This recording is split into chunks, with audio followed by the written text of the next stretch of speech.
Hello and welcome to the last section of Chapter 8. We're looking at autobiographical memories. Going to talk mainly about childhood amnesia today. So let's get right into that. That's those missing years. You don't remember being born. That's probably a good thing. That's probably going to be pretty traumatic. You don't remember being a toddler and learning how to walk and maybe not being potty trained. I mean, who really wants to really remember soiling themselves every day? So childhood or infantile amnesia is really tough to explain. At some point, it's almost like long term memory kicks in, and you remember episodes of your life or episodic memories. But you remember procedural ones. You remember declarative. You remember facts that you learn, like the dog goes woof woof and the cat goes meow. You learned that when you were one. That stuck with you. And you learned how to walk when you were around one. You didn't have to relearn that. But those episodic memories, they're largely absent, especially till about age 3, 4, sometimes even 5. So procedural and semantic memories are present, but no episodic memories. I said declarative. Remember, episodic memories are under the umbrella of declarative memories because you can declare them, you can state them. But our semantic ones, like facts and how to speak and words and things like that, and like who your parents are, you don't forget. Freud, of course, because he's a fraud, says it's repression, which we talked about in the last one. Probably not really repression going on.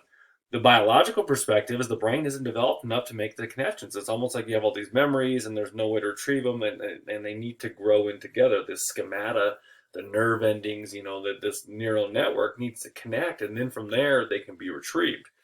And so this is a little meme here. Childhood's a lot like being drunk, which I hope you never experience because you're underage and it's really dangerous. You shouldn't do it.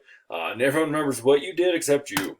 The other perspective is the cognitive explanation, which is really interesting, is they don't have a sense of self yet. They're not sure who they are. And that kind of is developing with their brains. Is once they develop this sense of who they are, then they can tell their own story. Sometimes there's impoverished encoding. They don't know how to remember.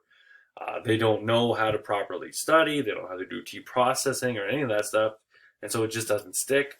And then there's a focus on routine. Little kids. I mean, when you have children, if you've been around little kids, toddlers, you want to work in a preschool, routine is everything. They have lunchtime, you have nap time, you have bedtime, you have bath time, you name it. If you break the routine, you get little monsters, and you don't want to deal with little monsters. You want cute little kids here wearing their Ninja Turtle outfits, which I guarantee my 3 kids don't remember. Those are from the Easter Bunny. That was in the Easter of 2013. They don't remember that, but I do. Children's way of thinking about the world. Remember, children have a really weird sense of logic, and they kind of screw things up, and so they don't see the world as we do. And so it's not like an episode. It's not like things go in order. They don't have this idea of like the lineage of time. Kids just are kids, and they're fun, and so let's not worry about it. Hope you enjoyed this. Hope you learned something from this chapter. If you have any questions, let me know. If not, give me a subscription or something, man. Come on.